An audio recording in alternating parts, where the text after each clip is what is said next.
राधे राधे भक्तों, हमारे चैनल भक्ति विद गीतिका में आपका स्वागत है। भक्तों, आज की इस वीडियो में हम बात करेंगे अभिमन्यु किसका पुत्र था। तो आइए वीडियो को शुरू करते हैं। बात उस समय की है जब महाभारत के युद्ध की शुरुआत हो रही थी। पांडवों और कौरवों में अपने अपने पक्ष को मजबूत करने के लिए एक से बढ़कर एक राजाओं को प्रस्ताव भेजे। धर्म और अधर्म के इस युद्ध में दुर्योधन को श्री कृष्ण से उनसे सहायता मांगने का पहला अवसर मिला। चूंकि वहां अर्जुन भी साथ ही पहुंचे थे, तो ये अधिकार उनका भी था कि श्री कृष्ण से सहायता प्राप्त कर सके।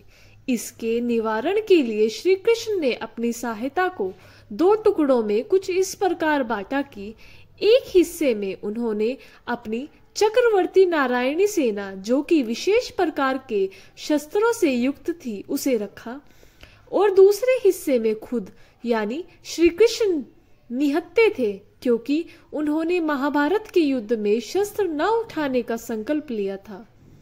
भक्तों, चूंकि पहले पहुंचने से पहले चुनाव का अधिकार दुर्योधन को ही मिला था, तो उसने चालाकी दिखाते हुए उनकी नारायणी सेना मांग ली, क्योंकि वो जानता था कि यह सेना और इसके शस्त्र कभी पराजित नहीं हो सकते थे और उसकी सूक्ष्म बुद्धि के अनुसार निशस्त्र कृष्ण उसके क्या काम आने वाले थे। जबकि अर्जुन ने सहर्ष श्री कृष्ण को ही मांग अपनी सहायता के लिए, क्योंकि वो जानता था कि श्री कृष्ण जिस पक्ष में होंगे उसमें ही धर्म होगा। धर्म सदैव अधर्म पर जीत हासिल करता है।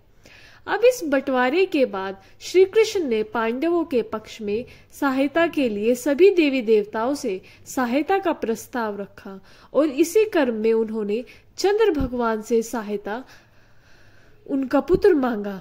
श्री कृष्ण और अधर्म के नाम पर चंद्रदेव इनकार न कर सके, किंतु चंद्रदेव को अपने पुत्र पर विशेष मोह था। वो अपने पुत्र से ज्यादा समय की विरह नहीं चाहते थे, इसलिए उन्होंने श्री कृष्ण से अपने पुत्र को जल्द लौटाने का वादा लिया। जिस पर श्री कृष्ण ने कहा कि चंद्र, आपके पुत्र की आयु इस नए जन्म में केवल 15 वर्ष की होगी और उसकी मृत्यु होते ही वह आपके पास वापस आ जाएगा।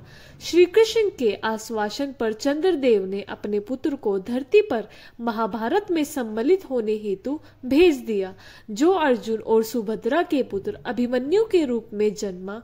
और यही कारण था कि श्री कृष्ण की ही लीला से गर्भ में ही अभिमन्यु ने चक्रव्यूह में प्रवेश करना सीख लिया, परंतु बाहर निकलना ना सीख सका।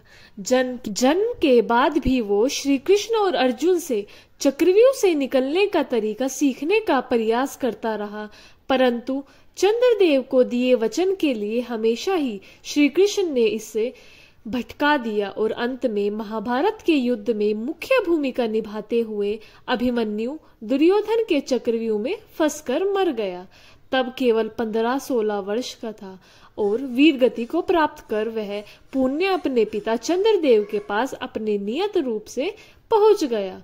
भक्तों, ये थी आज की वीडियो अच्छा लगे तो लाइक करें, चैनल को सब्सक्राइब करें और आप सभी को राधे राधे। जय श्री राधे कृष्णा।